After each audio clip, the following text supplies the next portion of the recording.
시청자 여러분 안녕하십니까? 세상을 바꾸는 바른밥상의 정지혜입니다. 따뜻한 봄 향기와 함께 2017 식생활교육 전문 방송이 여러분들을 찾아왔습니다. 먹거리, 봄꽃, 전통문화 등 지역의 특색을 담은 축제가 활발히 열리고 있는 만큼 식생활교육도 전국 곳곳에서 진행되고 있는데요. 세상을 바꾸는 바른밥상이 봄부터 겨울까지 식생활 관련 다양한 소식들을 전달함으로써 여러분들의 바른 식생활 실천을 책임지겠습니다. 세상을 바꾸는 바른밥상은 식생활 뉴스부터 요리, 다큐멘터리까지 다양한 콘텐츠로 꾸며집니다. 식생활 뉴스 정보 프로그램은 2주에 한 번 여러분들을 찾아갑니다. 식생활 관련 이슈와 바른 식생활의 가치를 알리는 식생활 이슈 플러스. 식생활 교육에 직접 참여하면서 생생한 현장을 보여드리는 식생활 현장 속으로. 식생활과 관련된 올바르지 못한 정보를 바로잡아주는 알쏭달쏭 식생활 등 다양한 코너로 바른 식생활을 쉽게 알려드리겠습니다. 그렇다면 다른 2주는 어떤 프로그램이 방영될까요? 우리 제철 식재료를 활용해 건강한 집밥을 만들 수 있는 내 고향 건강밥상과 바른 식생활을 조금 더 집중 탐구해보는 다큐멘터리로 마련했습니다. 알차게 꾸며진 세상을 바꾸는 바른밥상 기대되지 않으신가요? 사실 바른 식생활 실천은 그리 어렵지 않습니다. 가족과 함께 식사하기, 아침밥 챙겨 먹기, 제철 과일 채소 먹기 등 생활 속에서 쉽게 실천할 수 있습니다. 하지만 아직 바른 식생활이 무엇인지 또 식생활 교육은 왜 필요한지 등 식생활 교육과 익숙하지 않으신 분들도 계실 텐데요. 그래서 시청자들의 궁금증을 풀어보는 시간을 마련했습니다. 식생활 교육 현장 속으로 특별편 함께 보시죠.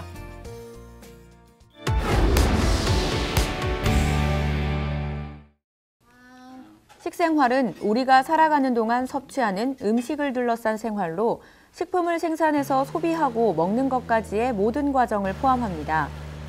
인간은 먹지 않고 살 수가 없는 만큼 식생활은 굉장히 중요하며 우리 건강에 직결되어 있죠. 또한 식사를 함께하는 사람들과의 관계를 맺을 수도 있으며 식문화를 형성하기도 합니다. 특히 바른 식생활은 환경과 건강, 배려를 실천하는 식생활입니다. 제철 과일 채소, 오리쌀 등 농산물을 활용한 음식을 섭취함으로써 환경을 지키고 해외에서 인정한 건강식인 한국식 식생활을 실천하며 자연을 보존하고 생산해주는 분들에 대한 감사를 실천하는 것을 의미합니다. 그래서 과거에는 이제 식생활이라고 하면 건강 중심의 교육을 해서 어떻게 내가 음식을 잘 먹고 건강할까에만 초점을 뒀지만 이제 현대의 식생활은 내가 먹는 식행동이 내가 살고 있는 지구 환경에 어떤 영향을 미칠까? 그다음에 이 음식이 어디로부터 왔을까? 그다음에 그걸 만들어주신 분, 생산해주신 분한테 대한 감사라든지 배려 이런 가치를 같이 담아서 포괄적인 식생활 교육을 실시하는 것입니다. 그래서 환경, 건강, 배려 이 3대 가치를 담은 것이 바로 바른 식생활이라고 정의할 수 있습니다.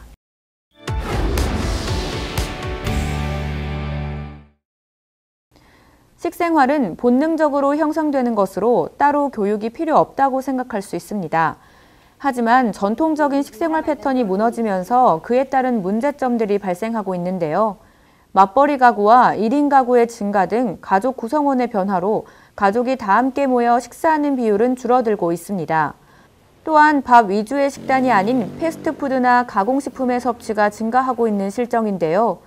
이처럼 고열량 식품의 섭취는 증가하고 식이섬유 등 영양소 섭취는 감소하는 등 잘못된 식습관으로 인해 비만, 당뇨, 고혈압 등 생활습관병 환자가 증가하고 있습니다. 이뿐만 아니라 우리나라 전통 음식의 영양적, 건강적 우수성에도 불구하고 전통 식생활 문화가 점차 쇠퇴하고 있습니다. 이에 국민의 식생활 개선을 위해 교육의 필요성이 강조되었고 현재 생애 주기별로 맞춤형 식생활 교육이 실시되고 있습니다. 생애 주기에 따라서 굉장히 독특한 특징들이 있습니다. 예를 들면 영유아 같은 경우에는 성장 발달이 굉장히 활발하게 일어나는 때이고 또 어린 시절 아동 같은 경우에는 그 자기가 평생의 식생활이 그때 굳어지는 때이고 또 오늘 행사처럼 어르신들이 되고 나면 그 식생활, 자기 입맛을 바꾸기가 매우 어려움에도 불구하고 그런 건강 문제는 또 굉장히 많이 가지고 있어서 어떤 식으로든지 바른 식생활을 해야지만 개인적으로는 건강이 좋아지고 삶의 질이 향상되고 국가 전체로 봤을 때는 또 의료비를 절감하는 그런 문제가 있기 때문에 갈수록 식생활이 중요해지고요.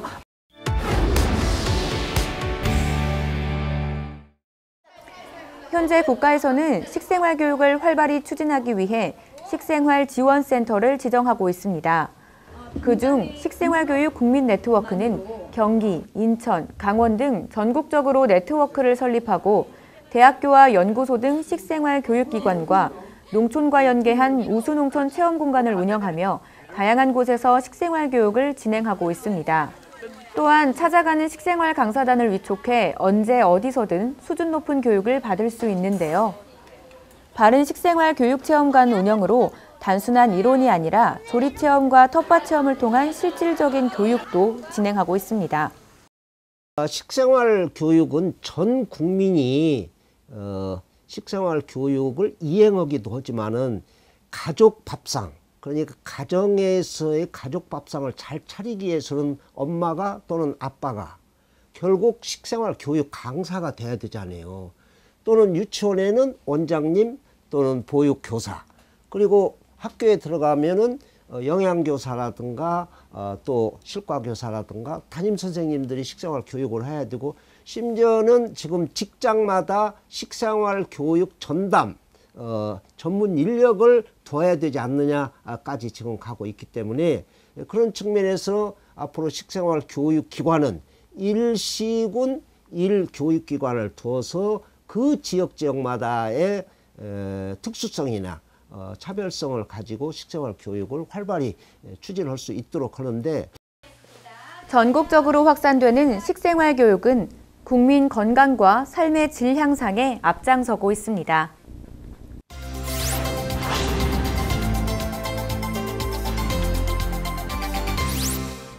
가족이 식탁에 모여 오순도순 이야기하며 식사하는 모습.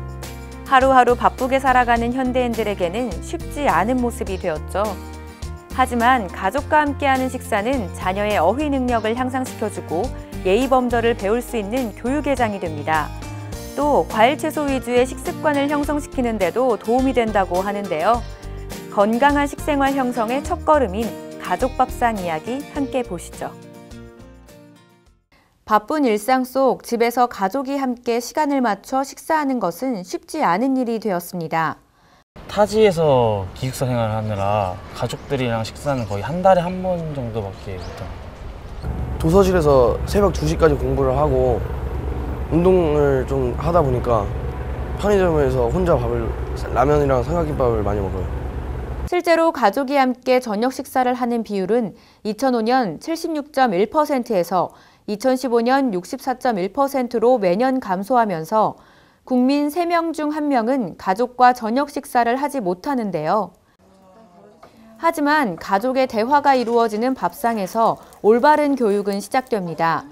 아이들이 대화에 능동적으로 참여할 수 있는 자연스러운 식사 분위기 속에서 식사 예절과 인성을 배우고 어휘력을 키울 수 있습니다. 부모가 책을 읽어줄 때 사용하는 단어는 140여 개에 불과하지만 가족 식사 중에 나오는 단어는 1000여 개에 달한다는 연구 결과도 있습니다.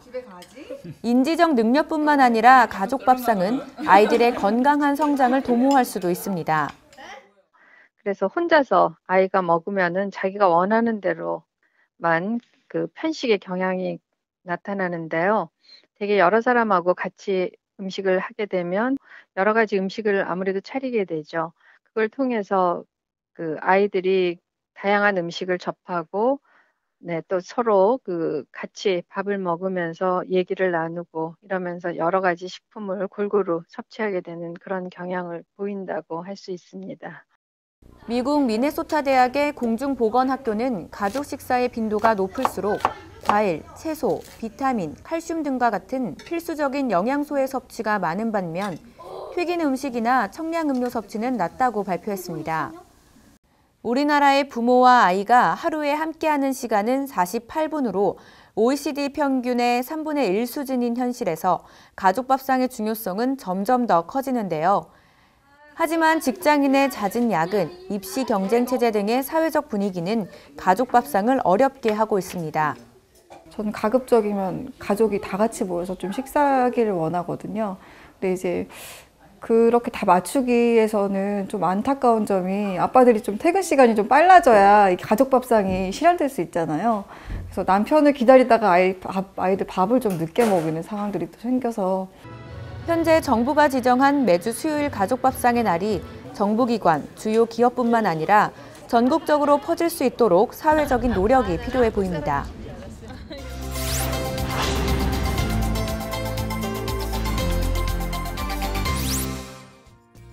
식생활교육 국민네트워크는 찾아가는 식생활교육 강사단 보수교육과 사전 워크숍을 진행했습니다.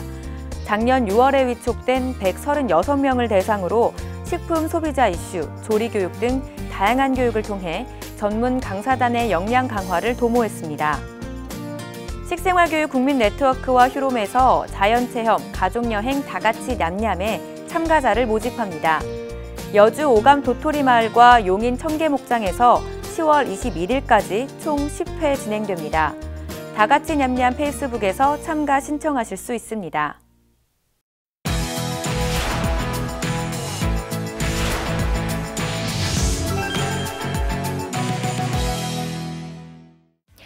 안녕하세요. 알쏭달쏭 식생활 박사라입니다. 이 식생활과 관련된 수많은 정보 중 옳지 않은 정보가 있다는 사실 알고 계신가요? 앞으로 식생활들의 오해를 모아서 바로 잡아드리겠습니다.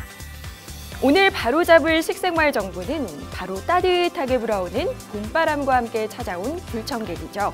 미세먼지와 관련된 오해입니다. 이 호흡기 질환뿐만 아니라 심장, 뇌혈관 질환을 유발하는 이 미세먼지에 삼겹살이 좋다고 많이들 알고 계실 텐데요. 하지만 이는 잘못된 정보입니다. 아직까지는 과학적으로 삼겹살이 미세먼지를 체외로 배출하는 효과가 있다는 과학적 근거는 없습니다. 왜냐하면 이 삼겹살은 입을 통해서 먹어서 소화 흡수가 되는데 반해서 이 미세먼지나 분지는 사실 기도를 통해서 호흡기와 폐 쪽으로 전달이 되기 때문에 이것을 직접적으로 제거하거나 씻어내는 효과는 기대하기 어렵습니다. 이 삼겹살은 위장관으로, 미세먼지는 기관지로 들어가기 때문에 경로가 각각 다른데요. 이 때문에 서로 닿기가 어려워 삼겹살이 미세먼지 배출에 직접적으로 도움을 줄 수는 없습니다. 그렇다면 미세먼지 배출에 효과적인 음식은 무엇이 있을까요? 사실 녹차라든지 미역, 배, 그다음에 무, 고등어 같은 그런 음식들이 체내로 들어온 외부의 독성물질이나 유해물질을 체외로 배출시키고 그러한 유해물질이 체내에서 염증이나 질병을 유발하는 것을 어느 정도 억제하는 효과가 있기 때문에 도움이 될 수 있겠습니다. 네, 식사를 할 때는 미역볶음, 묵국 등 미역과 무로 만든 음식을, 또 후식으로는 배를 먹고 녹차 한 모금 마시면 좋을 것 같죠. 하지만 미세먼지 체외 배출에 삼겹살이 도움이 되지 않는다고 해도 육류는 우리 몸에 아주 중요한 영양 공급원입니다. 특히 지방이 적거나 없는 고기, 즉 저지방 부위 육류는 우리 건강에 큰 도움이 되는데요. 단백질의 흡수가 잘 돼 근육이나 여러 장기의 구성 성분이 되고 또 몸의 면역물질과 활성물질을 생산한다고 합니다. 우리 몸의 중요한 영양 공급원인 육류. 하지만 미세먼지 배출에 삼겹살은 도움이 되지 않는다라는 점을 바로 잡아드리면서 다음 시간에도 정확한 식생활 정보와 함께 찾아오겠습니다. 알쏭달쏭 식생활.